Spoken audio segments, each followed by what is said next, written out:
on Highway 20? Those are Putnam with the M-A-N, and ours is Putnam. Oh, okay. But I know them. I have a friend from Oxford. Was that Oxford?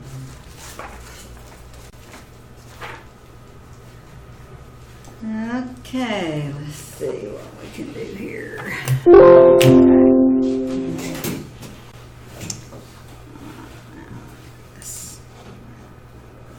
I'm just looking for my grade saying Jesse's spelling out of me.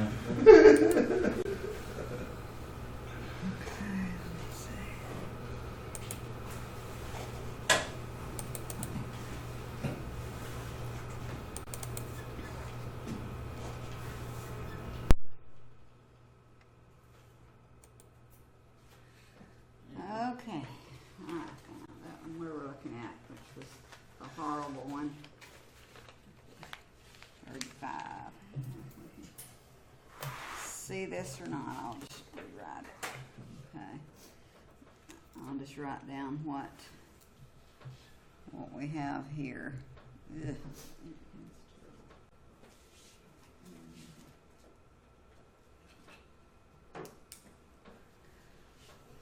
Okay, we have like a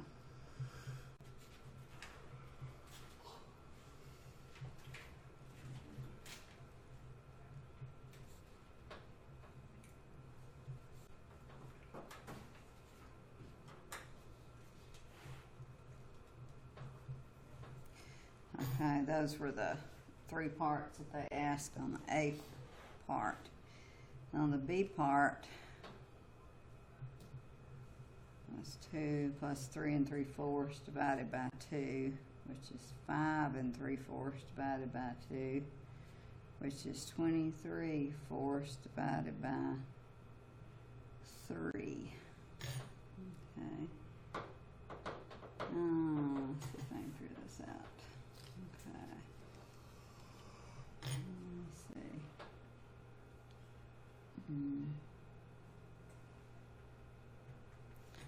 Okay, over in, I don't even know what I'm talking about here.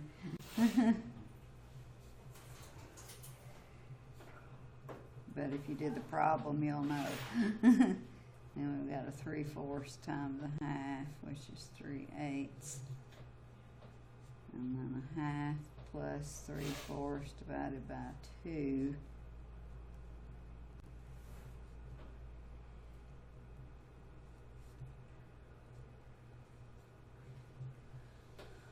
Okay, and the C part was 3 3/4 minus 1, which is 3.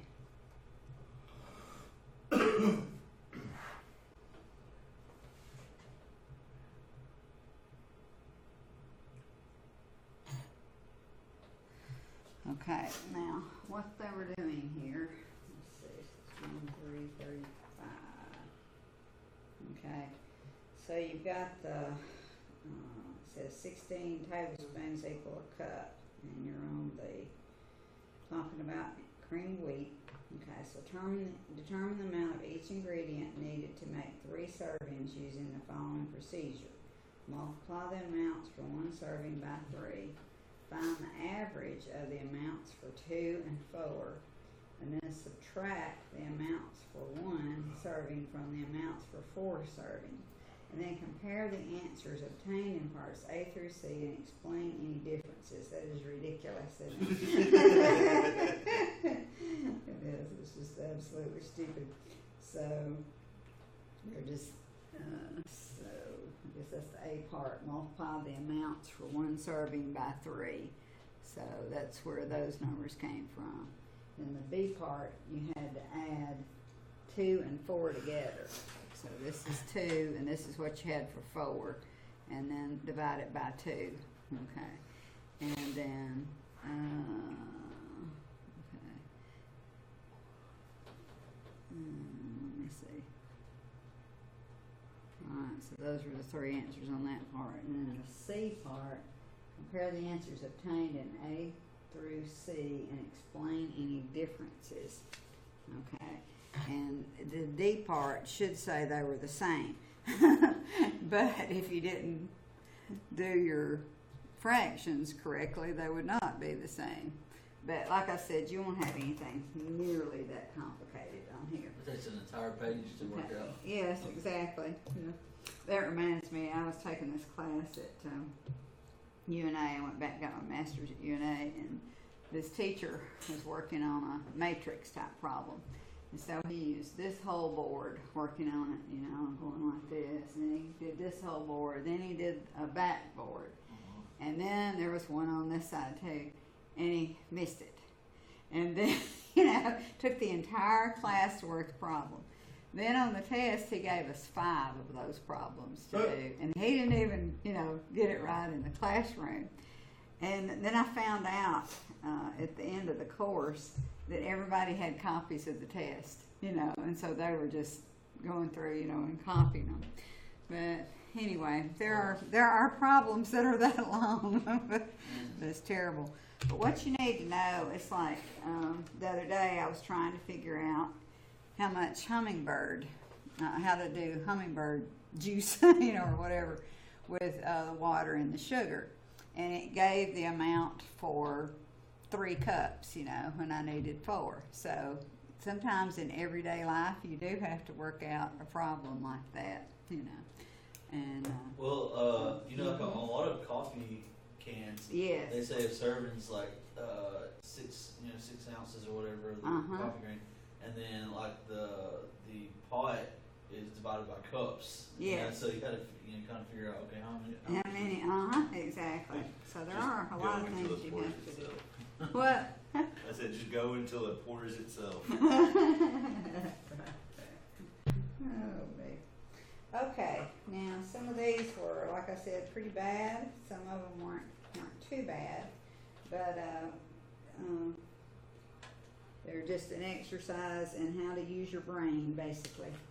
Okay, there's something I wanted to do to kind of review, if I can find it, what we did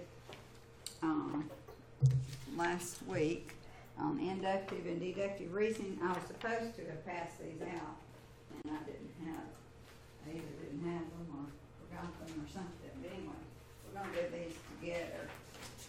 And this one is kind of get us on the right track here. Okay, if you have number 1, determine if it is inductive or deductive reasoning. Remember, inductive, you're going to have a bunch of examples. Deductive is if this happened, then this happened, you know, then so and so. Okay, so Jane and Joe have dinner at a restaurant and are dissatisfied with the food. They conclude that the restaurant is bad and never go there again. Inductive, okay, because it was examples. Okay. Number 2, Mike rides his bicycle every Saturday and Sunday. Mike rides his bicycle today. Therefore, today is either Saturday or Sunday. It's deductive, but it's not a proper argument, though. Right, yeah. I'll leave that to next. Right. That one could be proved false, couldn't it? Because all you have to do is find one case, okay, that makes it false, and he could have decided to ride it on a different day besides Saturday and Sunday. He could have got out of school because of the weather. Okay. Well, the way it's worded, though, the way it's worded shows that it's not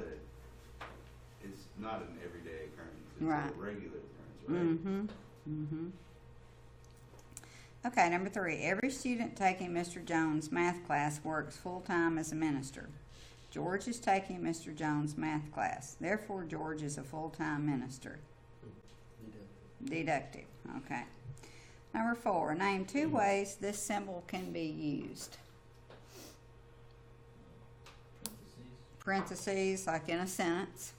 Okay. Can you think anything else? Multiply. Yes, and math means to multiply. Okay. Now write 2 sentences using the word project with 2 different meanings. Okay. One of them would be what? Like something you work on, like a math project. Yes. Okay. Another one maybe project the weather, or whatever. Very good. Okay. So you can write that out or just remember it was either project or project. Okay. Determine the number that is in the next progression and if it is arithmetic or a geometric sequence. Okay, you have 2, 5, 8, and 11. 14. Okay. And what are you doing there? Adding 3. Mm-hmm. Okay. So, let's see. Yeah, so number 6 then would be... I've already went blank. What are the difference between the two again? Okay, if you're adding or subtracting, it's arithmetic. Okay. If you're multiplying or dividing, it's geometric. Gotcha. That's the easiest way to remember it. Okay, so that was 14, arithmetic. Okay, this one, 1, 4, 9, 16. Be 25. Okay, 25, and it is what? Adding odd numbers. Okay, so you have 1 plus 3 is 4, 4 plus 5 is 9, 9 plus 7 is 16, so you're going up, but it's still arithmetic. Okay. Let's give everybody a minute to look at this one. Anybody figured it out? Raise your hand if you have it figured out. We're on number 8 or still? Or Mm-hmm. Okay, we're on number 8. Mm-hmm. Oh yeah. You're adding the two numbers next to each other. So 5 plus 0 is 5. 5 plus 5 is 10. Mm-hmm. Good. Okay, so you're adding the previous number. Well, not just that, but it's also, look at it. Mm-hmm. 5 times 0 is 0. 5 times 1 is 5. 5 times 2 is 10. 5 times 3 is 15. Okay, another way to look at it. So, that one, you could, if you told me how you did it and you said, geometric, I would agree with you. Okay, so the next number would be what would be the next number on 8? It'd be 25. 25. I have a question though. Mm-hmm. So are we saying that it could be multiplying? Mm-hmm. But wouldn't 0 times 5 be 0? Okay. Yes. But I'm saying the progression that it goes up. Mm-hmm. Oh yeah, you're right. That's you're right. Okay, right. Yeah. Okay. All right. Number 9. Okay, let's don't talk for just a minute and let people look at it. If you know what the next number is, raise your hand. Don't say anything, but raise your hand when you get it. Okay.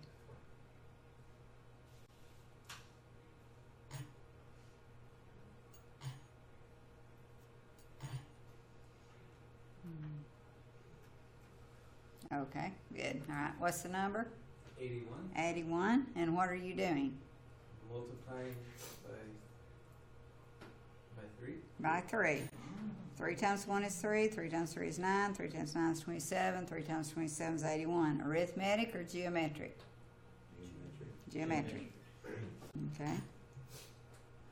When you get 10 figured out, raise your hand. That one should be easy after number 9. 81? Yes, but you're supposed to raise your hand. Oh, sorry. I'm pretty sure I'm supposed to talk. Okay. All right, so on 10, what are you multiplying by? You're not really multiplying by 3, it looks like it, but what are you multiplying by? A third? A third, good, okay. And that one was geometric because you were multiplying. Okay, now look at 11. When you figure out what the answer is, raise your hand, but don't say anything.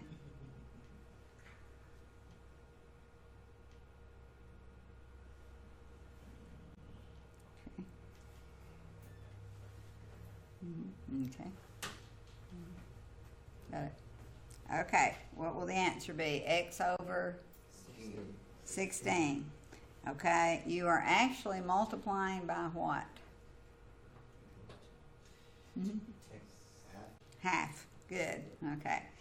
And a lot of times you don't know what you're multiplying by. You can just figure it out, 2, 4, 8, 16, and you hadn't really thought about what you're multiplying by. But anyway, that one was geometric. Okay, look at number 12. When you get it, you can answer. Is this one kind of like this is a big number? Can you tell me that? Mm-hmm. Is it 1296? Nope. 98. Mm-mm. Yeah, I was thinking it was like, Mm-mm. Wait a minute. is it 216? Yes, okay. Mm-hmm. And that one would be geometric because you were multiplying by 6. Okay. Now this one's real easy. X to the what power? The fourth. 4th. Okay. What is the...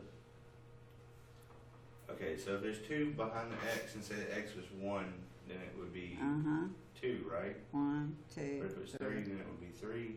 So what you're taking is that number, whatever X is, and multiplying it times that number?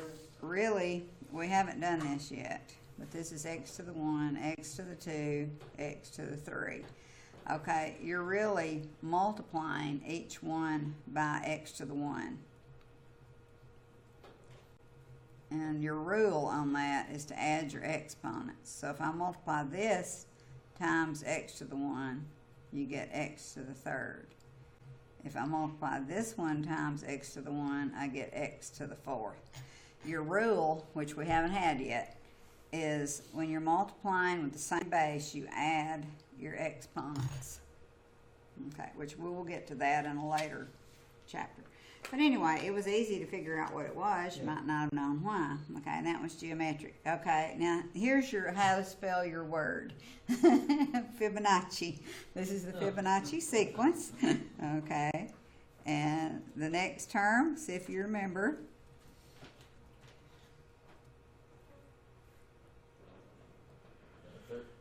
13. 13. Because you are adding the 2 previous terms together. 1 and 1 is 2, 2 and 1 is 3, 3 and 2 is 5, 5 and 3 is 8, 8 and 5, 13. Okay, now number 15, you do not have to draw any of those segments or figure anything out if you can look at the pattern. Okay, just don't say anything out loud on this one. And just write down what you think the answer is, but don't say anything out loud. And you put down how many segments and then how many triangles.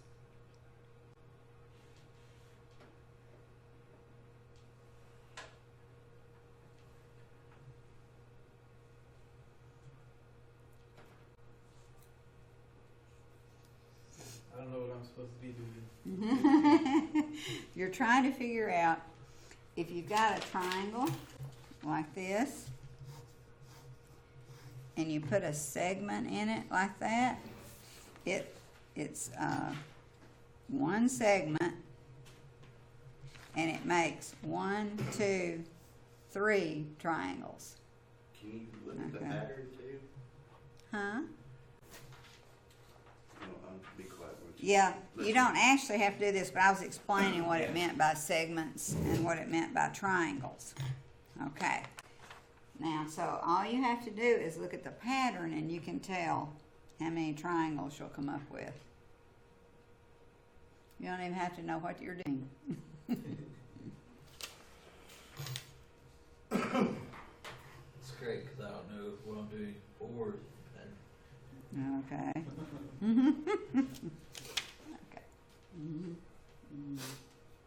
Yes, yes it does.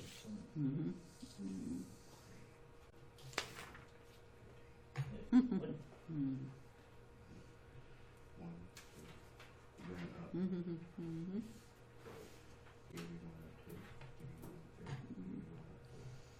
Oh, So you got it?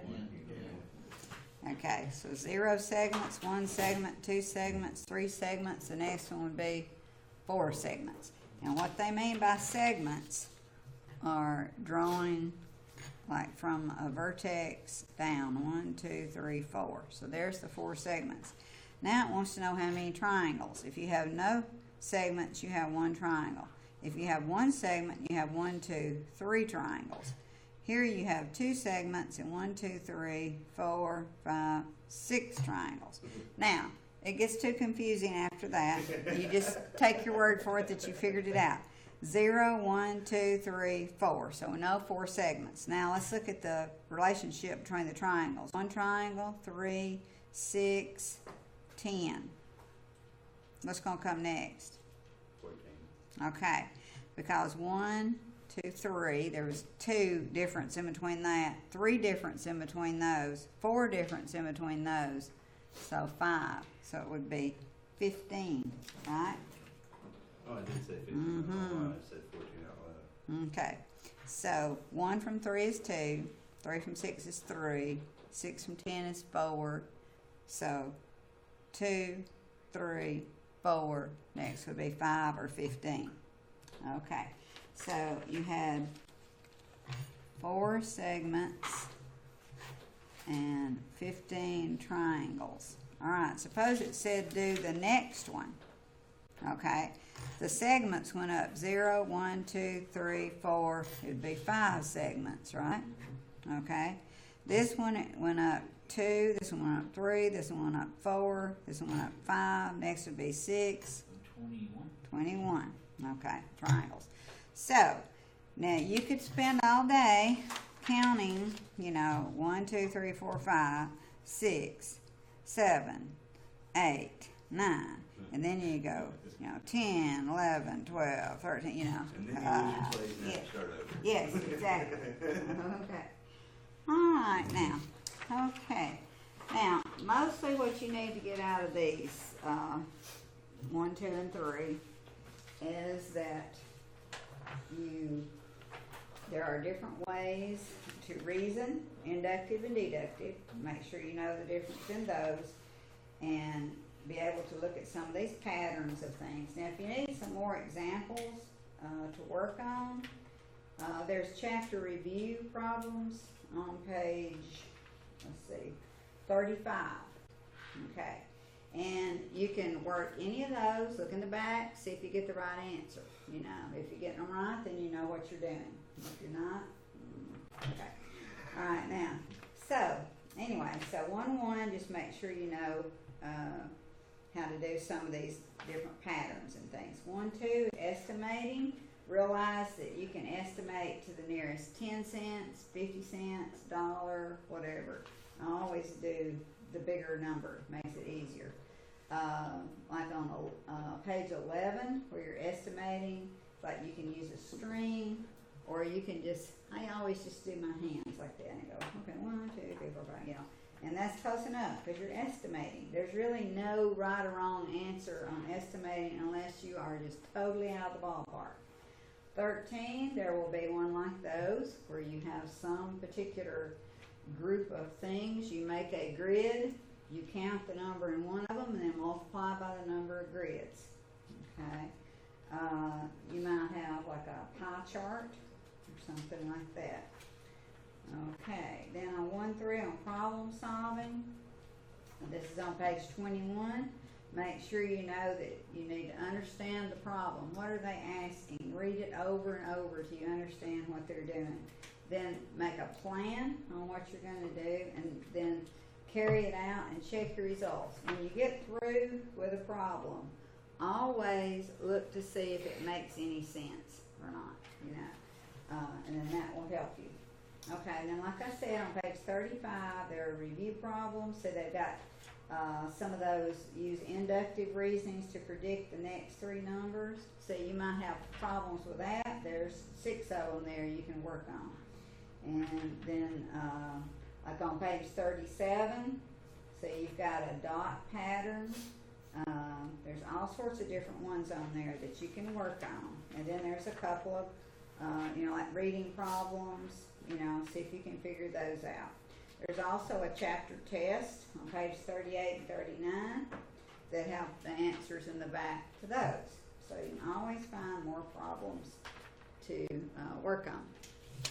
Okay, any questions? I'm noticing the syllabus, I don't have it on me, but when is the next test that we have? Okay. It'll be the 26th of this month. Right. Because next week we will do chapter 4, and then we'll have the following week, September 26th, we'll have a test over the basic math. We go back over average, fraction, multiply, divide, fractions, decimals, percents, and then chapters 1, 2, 3, and 4. But you can use your calculator this time to check yourself. And we'll do it like last time. In the first half, we'll have a lecture, and then Yeah, and see, we may, go ahead and go into the next chapter, and we may not. You never know. Sometimes it takes people the whole entire time, so then I can't go on, and then other times we can. Okay, so that takes care of that. Alright, now, next thing we're going to do is look at notes on chapter 2. Now, you will not need your book a whole lot on chapter 2, which is good, but it helps, to look at some of the examples in the book. But I made up a bunch of worksheets for this. But a set is just a group of objects. It's like, it could be numbers, it could be letters, or it could be things. It could be a pen, a pencil, and an eraser. Okay, that's a set. It could be a set of dishes, a set of pots and pans, a set of students. It's just a group of objects. Okay, so I'm going to give you some notes on this.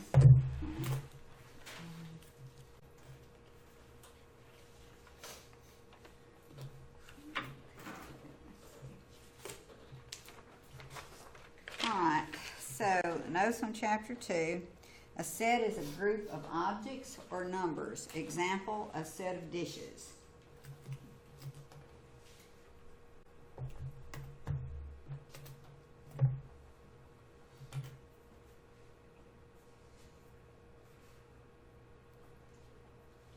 Okay. Next thing, the members of the set is called an element. An element is just a member of the set, and that's a symbol that we use for element. It's like a big E, okay? And it's basically like one of those up there. Okay? Epsilon. Mm-hmm. Right. Okay, so an example of a member of a set of dishes might be a saucer, or a cup, or something like that. Okay, so the members are called elements.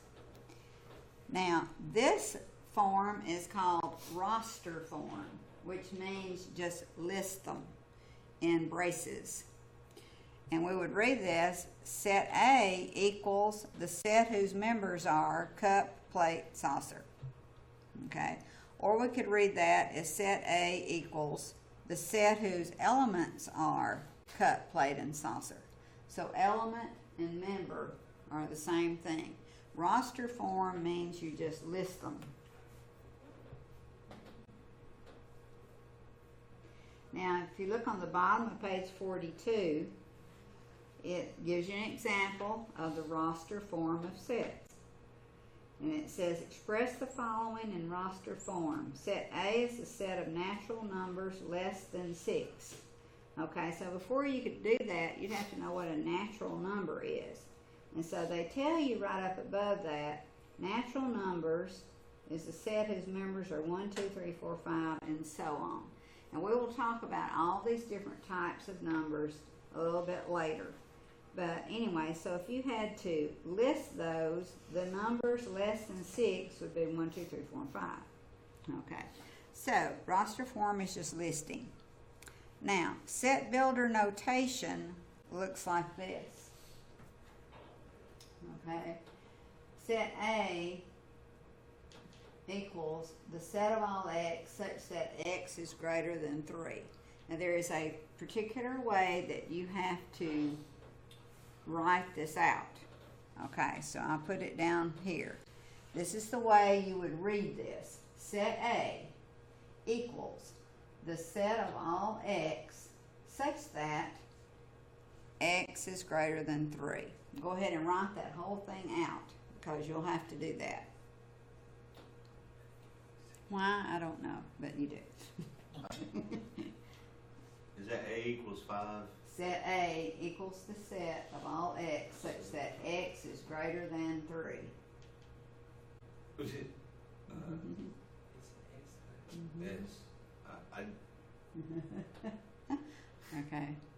All right. Just write it down. Just write it down, and I'll explain it in a minute. Yeah, it's clean on. Just give it. I'll give you some more examples in just a minute of how to read this. Okay. Now, roster form, you just list it. Okay. Set builder notation form, there's a fancy way of reading this stuff. Right now, I'm going to give you another one that looks like that. Okay. It's going to be like this.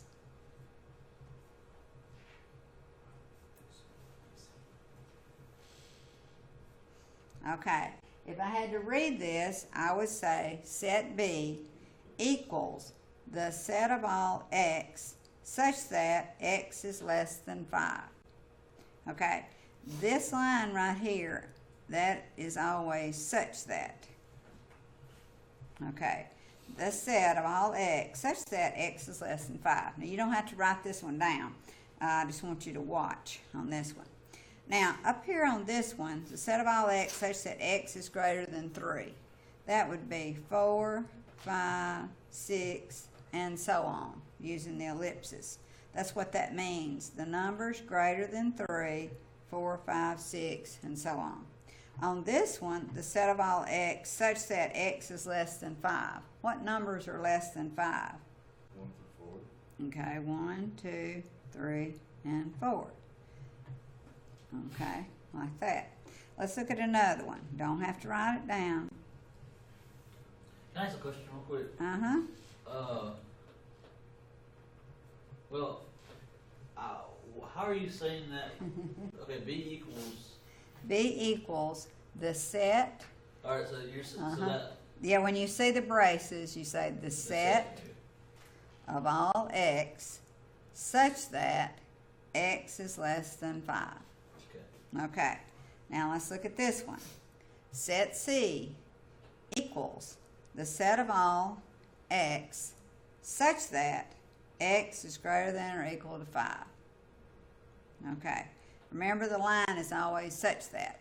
Okay, now just think of this as a foreign language, like you said, and you're just having to learn it like this. This means nothing for the future, life, whatever.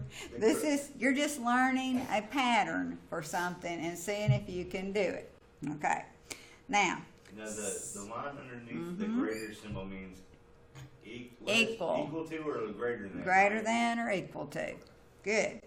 C equals the set of all x such that x is greater than or equal to 5.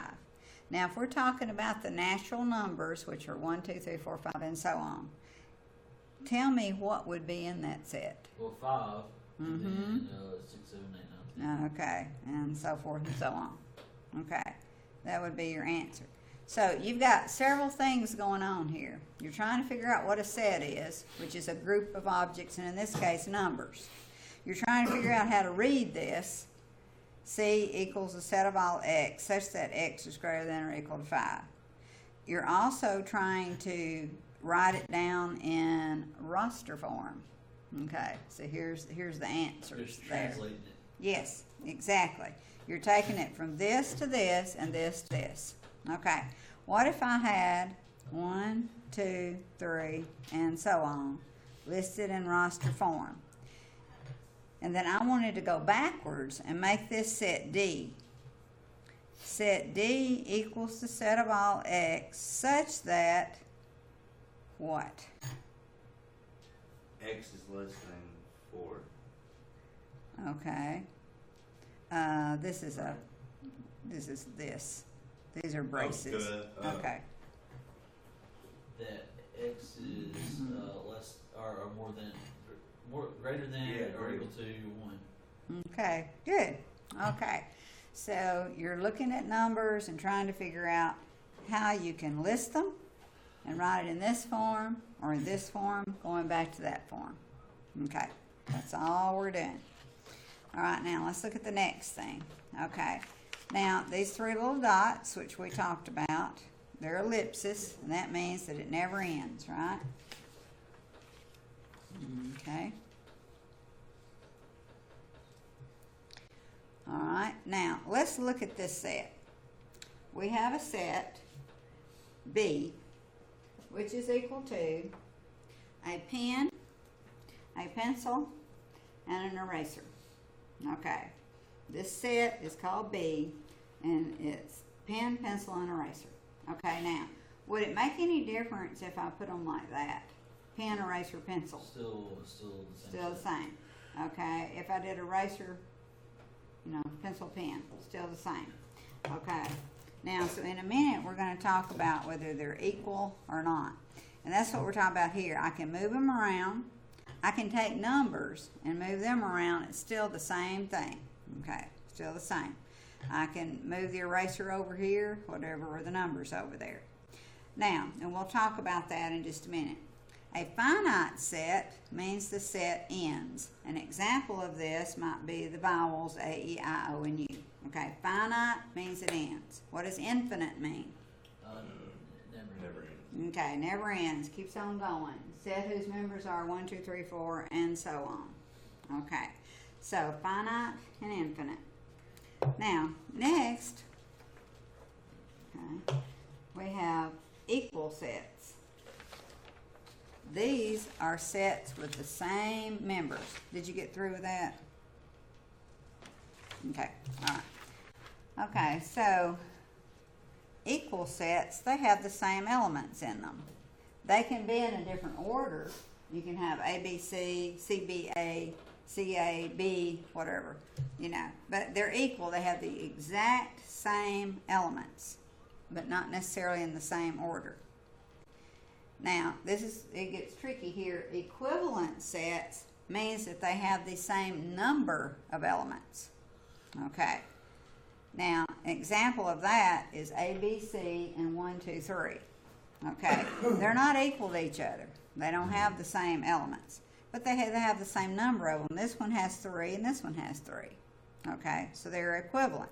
And they're going to really mess with your mind, or I will, and ask you some questions, whether they're equal or equivalent, or whether they're equal and equivalent, and so forth and so on. But you got to get in your head, equal means equal. They're the same. Okay, equivalent, same number of elements. Okay, next we have the null set. Okay, so before we can talk about all these things, we have to get our terminology down. So null means empty. There's nothing there. If I said the set of alligators in this room, there's none of them. Okay, now it is empty. We can write it like this with braces, with nothing in it, or we can write it with a 0 with a slash through it. It's empty, has no elements in it.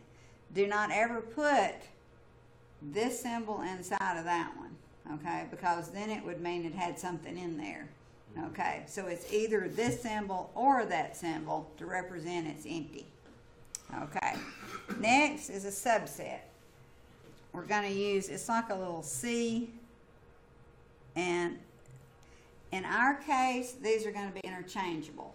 That means a part of a set. Now, the book goes into details about proper subsets and improper and this and that. We're not going to do that. That's the reason I'm not using the book. We're just going so far with this to get you a little taste of sets. Okay, a subset is a part of a set.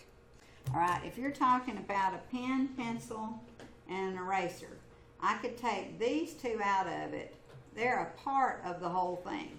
Okay, all right, I can just take one of them out of it. This is a subset of this set. It's part of it. So just think of it as part of a set. And it may be written like this or like this. But for our case, that's going to be the same. Okay, now an example is the set whose members are A, B, C, and D. Okay, I can take A and B out. They're a subset of that. A part of it. I took it out.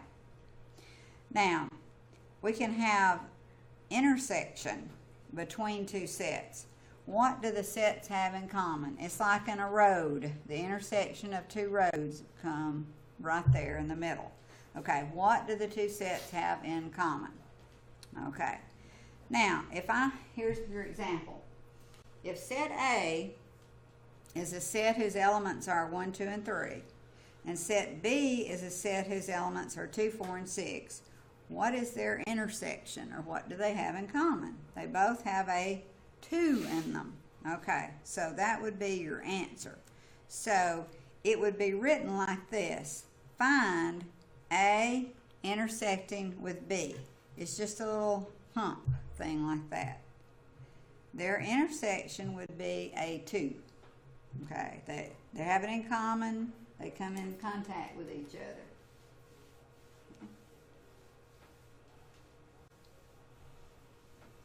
Okay, next we have their union, and that means to unite them.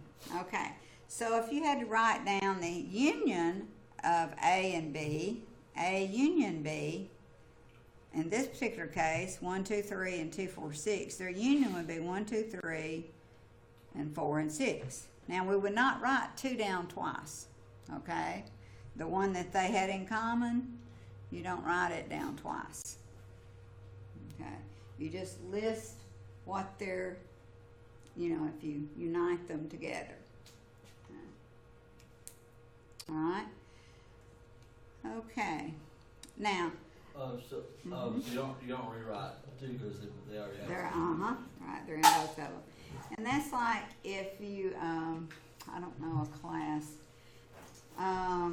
It's like if I said what would be the intersection of this math class and that history class. The intersection would be Us 5 and then together. okay, intersection. Oh wait, a teacher, students. The wall? What? The wall? Okay, nope. Okay, if this is a set of the math class, that is a set of the history class. Okay, their intersection is the null set. Okay, we don't have anybody in common. Excuse me a minute. Okay, what if we had the union of Okay. this? Okay. Everybody. Okay, so the union, you unite them and put them together. Okay, every now and then we'll have someone that's in this class that's also in a class this afternoon, or tomorrow. Then you would be the intersection, of that. But if you unite them, it's us plus them. Intersection, nobody's in both classes, can't be. Okay. Now, so their union, and that was 1, 2, 3, 4, 6. We don't write the 2 down twice. The intersection was just a 2. Okay, the union symbol is just like a U. Okay. Now, next thing, okay, we have something called a Venn diagram. Okay, VENN, named after some guy. Okay, and so we have set A is 1, 2, 3. Set B is 2, 4, 6. Okay, and they're going to say, draw a Venn diagram to show such and such. Okay, so we're going to do that. All right, now, okay, if I want to say, what is A intersecting with B? Okay, we've already decided that their intersection is a 2, right? Okay, now we're going to draw a Venn diagram. You always have like a rectangle around it and 2 circles, okay? And you have set A and you have set B. The one that they have in common, you put in the middle, okay? And then this one also had a 1 and a 3. This one also had a 4 and a 6. And so they shared that 2 in between there. So that shows their intersection, okay? And then over here, if you had A union B, you put them in the same place because that one's still in both of them. But to unite them, you just shade it and show that they are together.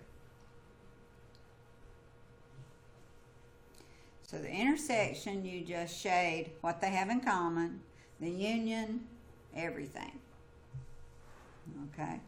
Now, we're going to do another one. We're going to do this one separate. Okay. That one looks scary. It does. Okay. Jesse's like, I'm glad I didn't look up. Right. The next one is going to be A intersect B in parentheses and then intersecting with C. Okay, and I'm going to do several of these before you have to do anything on paper. Okay, so we're going to intersect A and B. Now, rules of algebra, you do whatever's in parentheses first. Now, they haven't reviewed that this year, but they're hoping that you remember it from years past. Okay, so their intersection would be in here. All right, I'm going to have another circle, which is a C, and I'm going to intersect that with circle C. I'm not going to use any numbers right now, just so you can see what I'm doing. I did this first. Then where does that intersect with this one? Only right in there. So if you've got 3 circles, you've got to figure out, what they do. So A intersects with B here. And then that part, see if you do it like that, it intersects right there. Let's say we had A intersecting B union C. Here's A, here's B, and here's C. Like I said, I'm not using numbers yet. A intersects with B. Where do those two come together? Right there. Okay, they overlap there. So what that's showing is that there's part of C that will not be united with parts A and B then, right?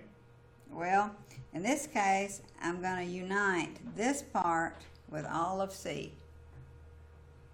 So your final answer would be that. There's the intersection of A and B, right there. Then I'm going to add it to C. So this would be the final answer, right there. Your squiggly lines are a lot better than mine. I know, right? They're classy. Mine look like Muhammad Ali did it.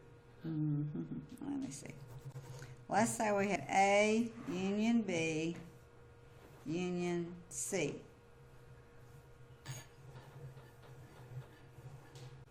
A, B, C.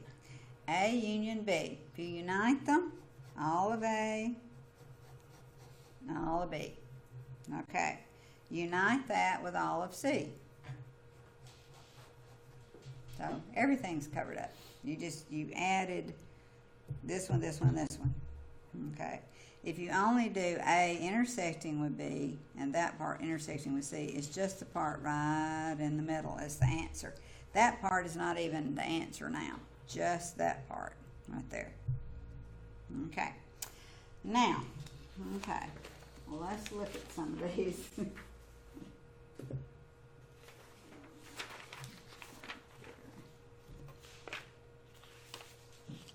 Okay. All right, we're gonna, let's see, whoops.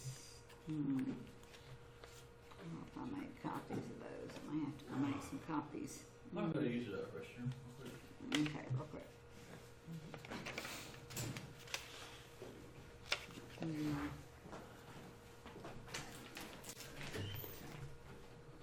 Whoops.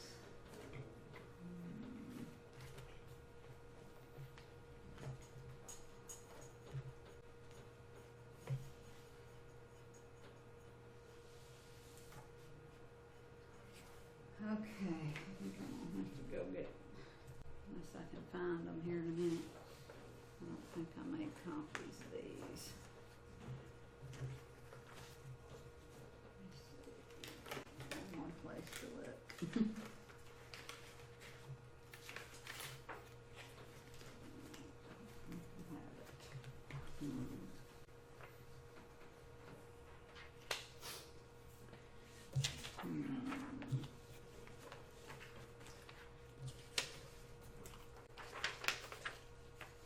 Okay, I'm gonna have to make copies of these for you in just a minute. 'Cause I can't find them. They may be around here in a minute. I may find them. So far, they're not.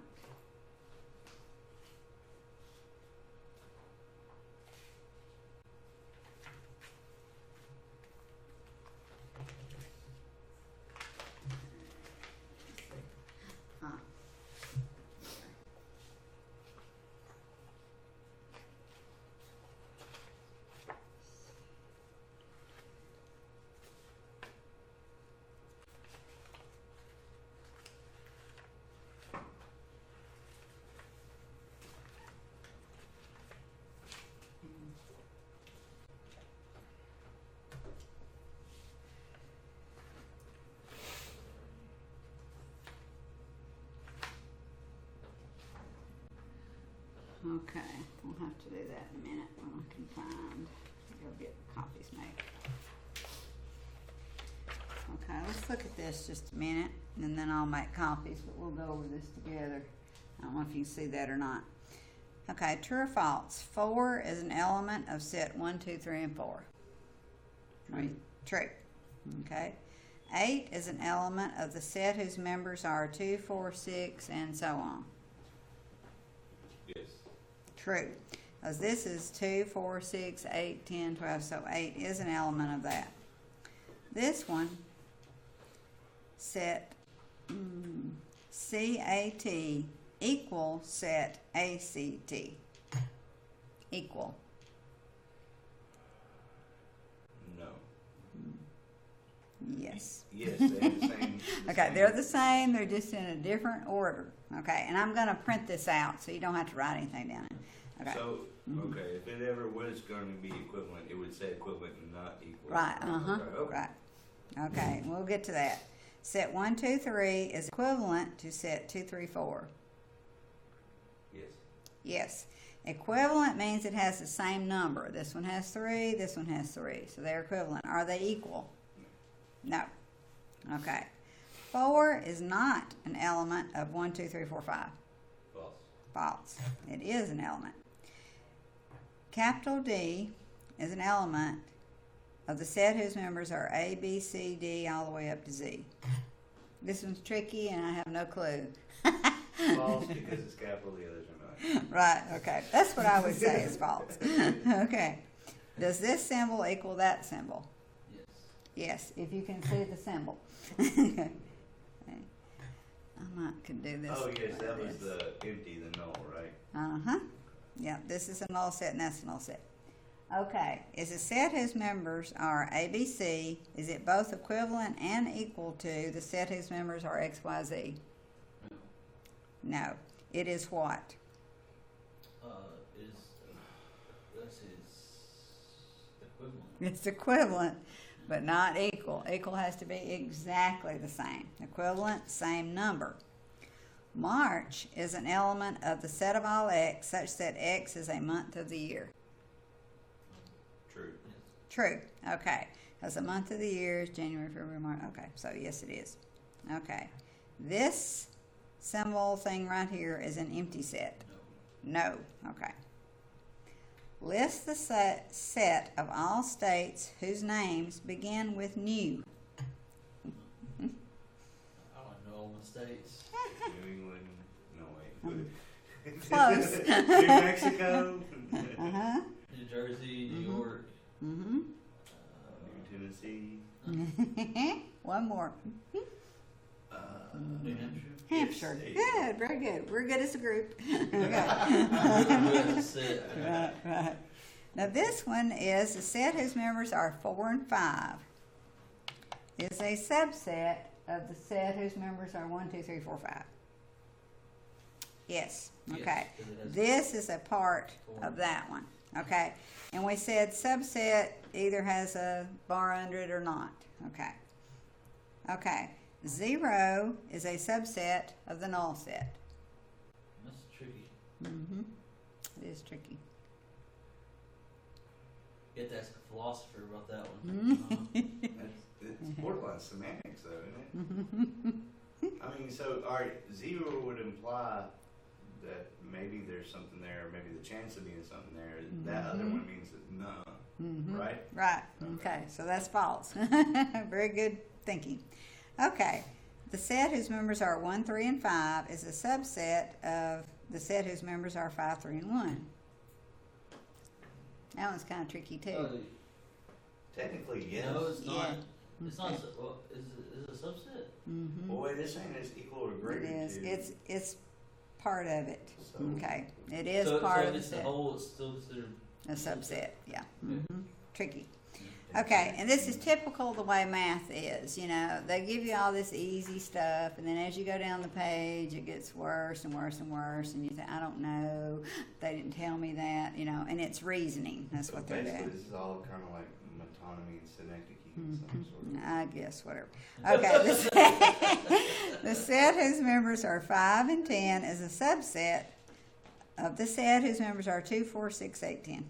No. No, because of why? Or 5. 5. Good. Okay, find the intersection, find A intersect B and find A union B. Okay, 2, 4, 6, 8 and B is 1, 3, 4, 6, 7. So their intersection would be 4 and what?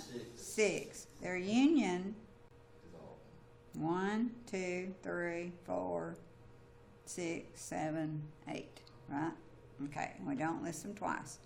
Okay, here's A, E, I, O, and U, and B is the set whose members are A, E, and I.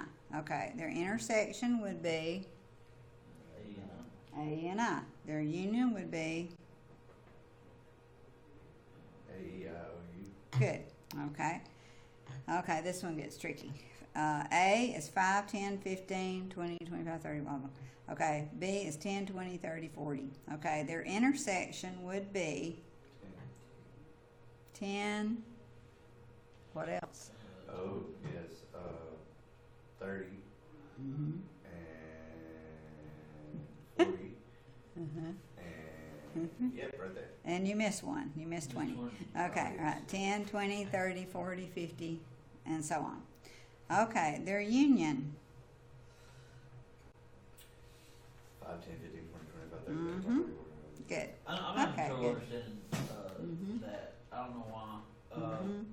Like, I get the intersection thing. Uh-huh. I get that. I'm having trouble seeing how the union is. Union, put it together. Put these in that Oh, one. yeah, you're just adding them together. Uh-huh. Gotcha. Right. Mm-hmm. Okay. Like notes in a song in one verse and a chorus, they're different parts of the song. Yeah. Okay. Now, I will make copies of that in a minute, and then we're going to have another one. I'll show you what it looks like, and then I'll go get it. Copies. This one, we have to write these things in words.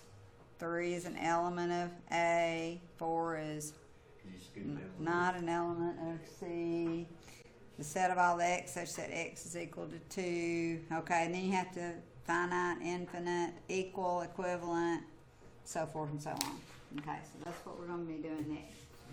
Okay. Now, would, let's see. Okay. This one. Okay. Would you mind going and getting 4 copies of these? I'll go to the Take it office. from Melanie. No, I don't know who Melanie is. No, I don't know. You know who Melanie is? Yeah. Yeah, you do that. Yeah, I just go here part time, so I don't know. who that is. Okay, alright, ask her if she could. 4 There may be copies. one where the teachers are supposed to use it, but I don't know where the copier is. 4 of each, right? 4 of each. Mhm. Thank you. David, don't miss me. I was telling them earlier, I have to do chapel today, and I left my Bible at home, so I'm having to use my fiance's Bible. It's very cute, pretty. Yeah, yeah. Nice little flower print. Oh, man. And it's KJV. I hadn't read KJV in years. Okay, I forgot the break. I didn't think it was this late. Okay, we'll go ahead and take the break. And then when we come back, then we can work on this. I should have done it. Come on now. Oh, I was going to show you these too. I don't know if any of you have had muscadines before. You ever had a muscadine? Okay. All right, these are from the yard. You take them and find that part right there. That one right there. Okay. And you squeeze it. Squeeze it. And then you have all this stuff right here. You throw that away. And it has seeds in it. And you spit them out.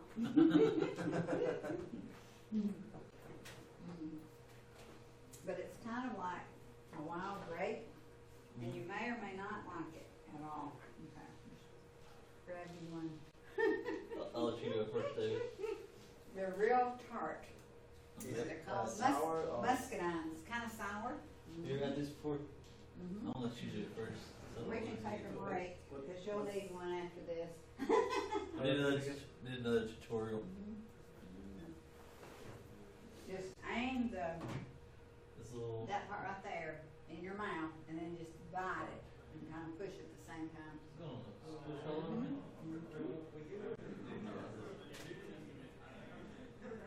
I'm afraid to bite it. I think it's gonna squirt all over me. If you have it in your mouth like Did it. You did it? I'm scared. Did you bite down hard? Did you just bite down like on the right around here? Around it. Is it on like bust off of my mouth?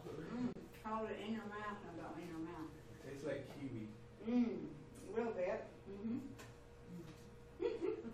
It's sour. Uh-huh. They grow wild in North Alabama and Southern Tennessee. As far as I know, that's the only place that they grow. And they grow on a vine up on real tall trees. And they make real good jelly. And also you make a pie out of the hulls. Which is weird. I'm introducing people to most of the time. But you can take a break.